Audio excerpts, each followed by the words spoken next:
Have them now. Here we go. Herd hierarchy. Time is now. Let's go. The top 10 NFL teams according to Colin.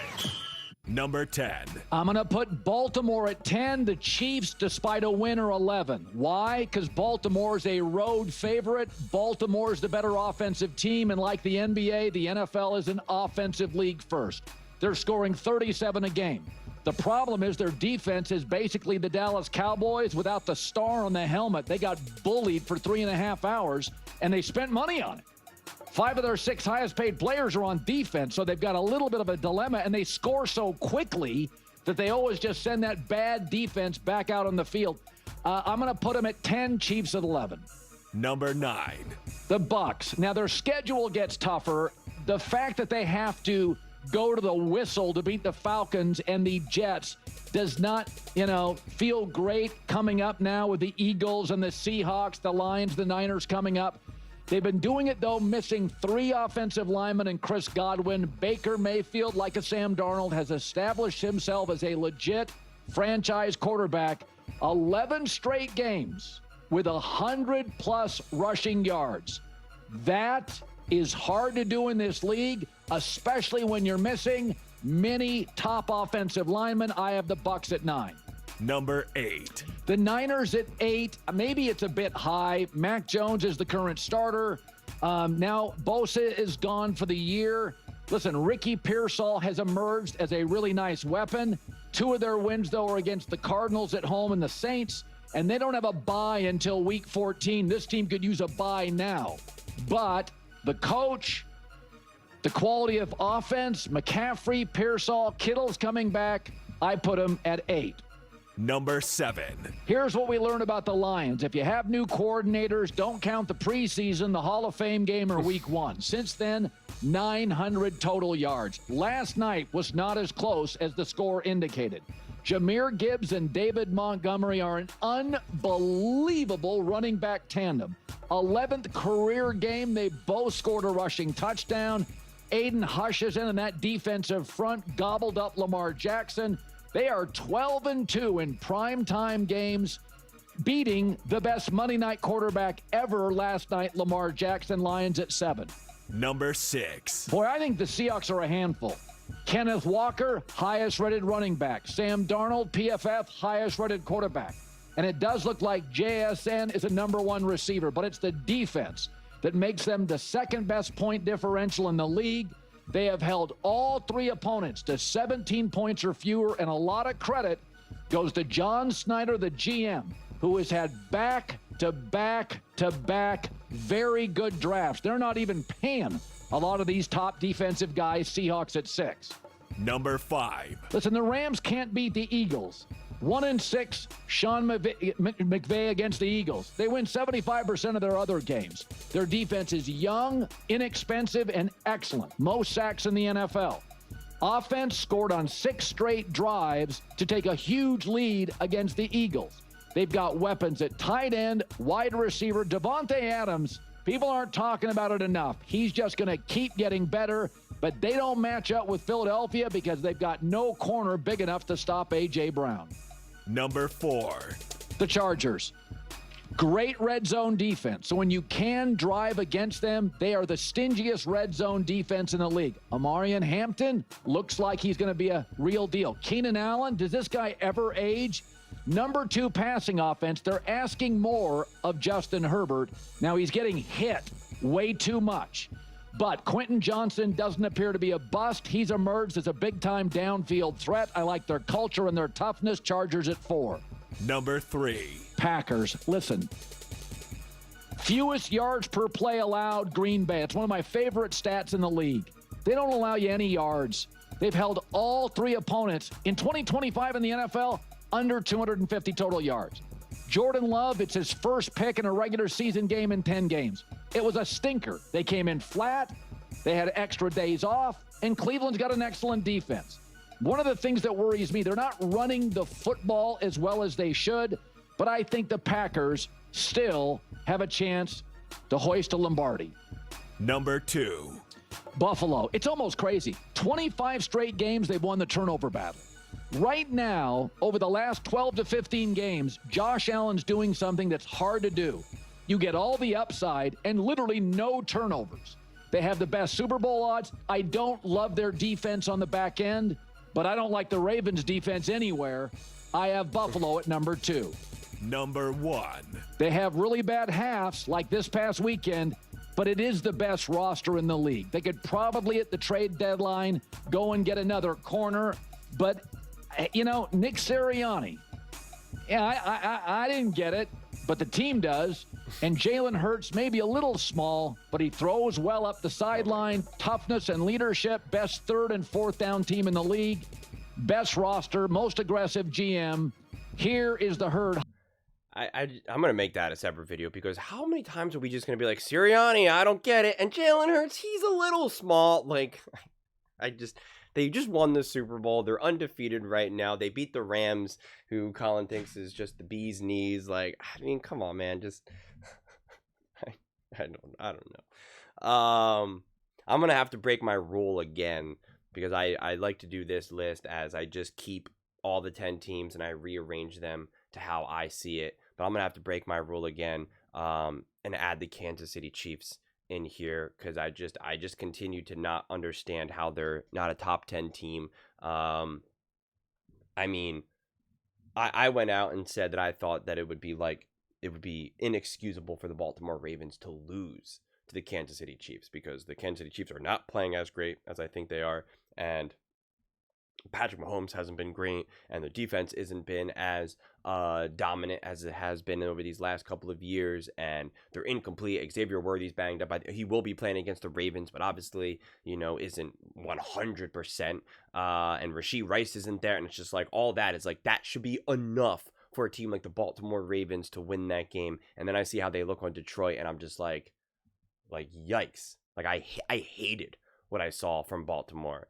And so again, when you're talking about some of these other teams competing, I'm just like, you know, in a single game, winner take all, it's just hard for me to be like, yeah, I think the Bucs are better than the Kansas City Chiefs, or I think the 49ers with Mac Jones is better than the Kansas City Chiefs. And that becomes the hardest part for me right now with the 49ers, because I'm a believer in the 49ers, but I don't know how to make sense that right now, Brock Purdy's not the quarterback. Bosa goes down. Like, they can't stay healthy.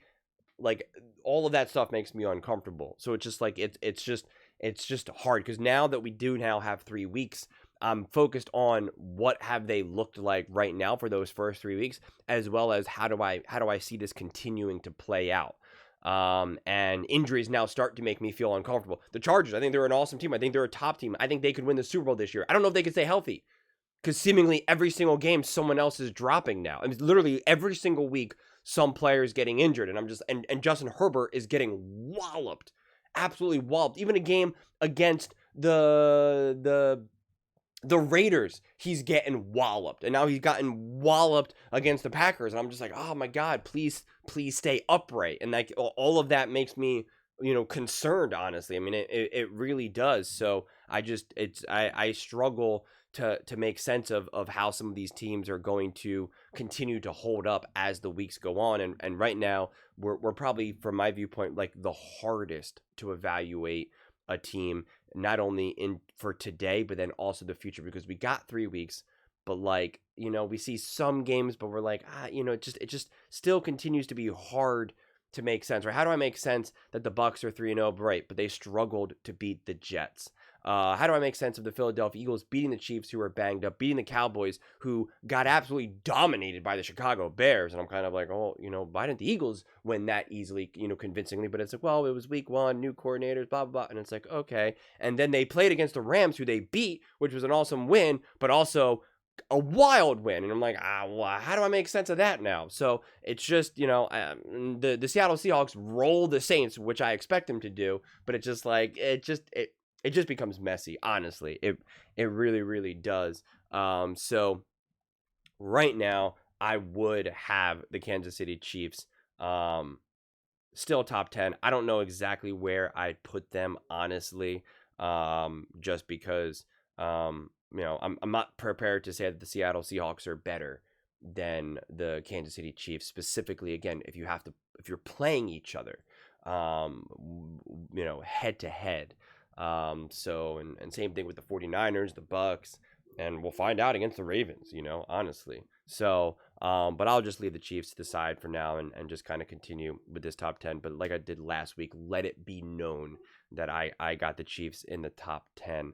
But I'd put the 49ers, especially with their injuries and with Mac Jones right now. This can completely change as soon as Brock Purdy's back and we can see what the overall health of everyone is, Kittle, etc.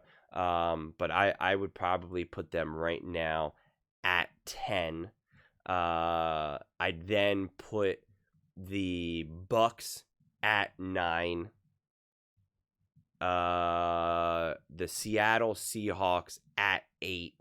The Ravens at 7. I'd have them at 7.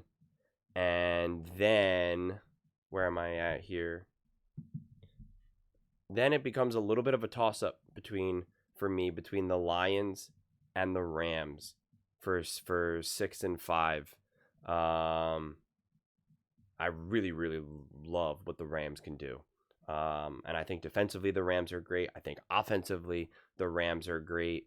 I loved what I saw the Lions out of the Ravens.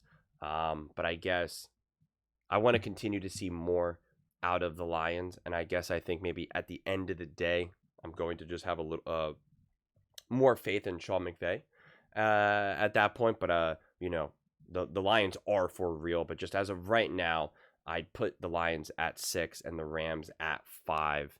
And then I guess, Chargers, Packers, Bills, Eagles seems pretty fair top 4 to me right now. I think a lot of these teams are interchangeable. Again, to me, my biggest concern about the Chargers is just the health and sustainability of Justin Herbert getting walloped like this. And just their inexperience to win big games right now, currently. Again, huge believer in Herbert, huge believer in the Chargers, but I've seen the Eagles win big games, obviously. I've seen the Bills win big games, obviously. And the Packers still have to kind of prove that they can win those big games as well, that Jordan Love can rise to the occasion, take care of the ball, manage a close game in a big moment, in a, on the road playoff game, etc., etc. So there's still a lot more to be learned from the Chargers and the Packers specifically. And so, yeah, they're also kind of interchangeable, but a little bit. But the Packers roster is legit, and I don't want to get too scared out of a bizarre game against the Cleveland Browns. But the Chargers, everyone always takes issue when you talk about games. Who should have won? Who could have won? This or that. And the Chargers are 3-0, but it's just like I want to see them. When you look at some of the numbers, look at some of the stats they have, where they had, I think it was 29. I don't have it off the top of my head. It was like 26 or 29 first downs, and the Broncos only had like 7 or 8 or 9 first downs, like significantly less. The score was only 23-20, and I'm just kind of like, when something is that lopsided, I want to see you put them away more convincingly. I want to feel like you're able to still keep the team at arm's length, and I haven't really seen that just yet from the Chargers, and so I want to see them to be able to do that before I can start to feel a lot more comfortable of like, hey, I don't know, when you play the Chiefs again, like who knows, the ball might not bounce in your direction, and now you come away with the loss here. So it's just like you got to prove that you can continue to play situational football at the highest level, which we saw the Green Bay Packers fail to do.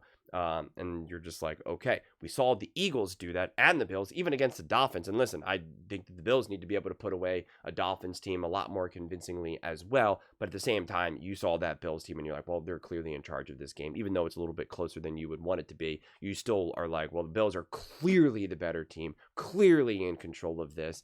And this would be a rough loss if they end up blowing it. But like, you still know, like, they're clearly the better team. No question about it, and it would be a little bit more easily chalked up to being like, yeah, it was just a weird divisional game. And then again, just the last point to drive home with the Eagles is like, it was an awesome win, an impressive win, a crazy win, but like a win that you cannot rely on. You cannot rely on multiple blocked field goals to win games. And if you're coming down to the wire and you're not actually in control, like there's a difference between winning a close game but being in control of it. and relying on on just, again, multiple blocked field goals. This game was clearly a game that the Eagles could have lost, and quite frankly should have lost. But because the positives in the second half were through the roof, and you saw Jalen Hurts operate that offense, that passing game that people have been just begging to see, you're like, okay, I feel good about this. Even if the Eagles ended up losing that game, you would probably be like, you know what? I feel better about this loss than I would have a win that where we didn't see Jalen Hurts and AJ Brown and Devontae play as they did. In the passing game. So you got to find the things what you like and what you don't like about the games beyond just who won, who lost, who could have won, who could have lost, and any of that. So, but that's my top 10. This is Colin's top 10. This is not my official top 10. This is my herd hierarchy top 10, to be clear. But those are just my thoughts. I'd absolutely love to hear yours. What do you guys all think about Colin's herd hierarchy, leaving the Ravens out? I'm trying to think of any other teams that have been left out. The Commanders, the Vikings. I'm trying to think if there's any other random teams that were left out of the top 10 right now. Having the Ravens at 10, Eagles still 1, the Seahawks 6.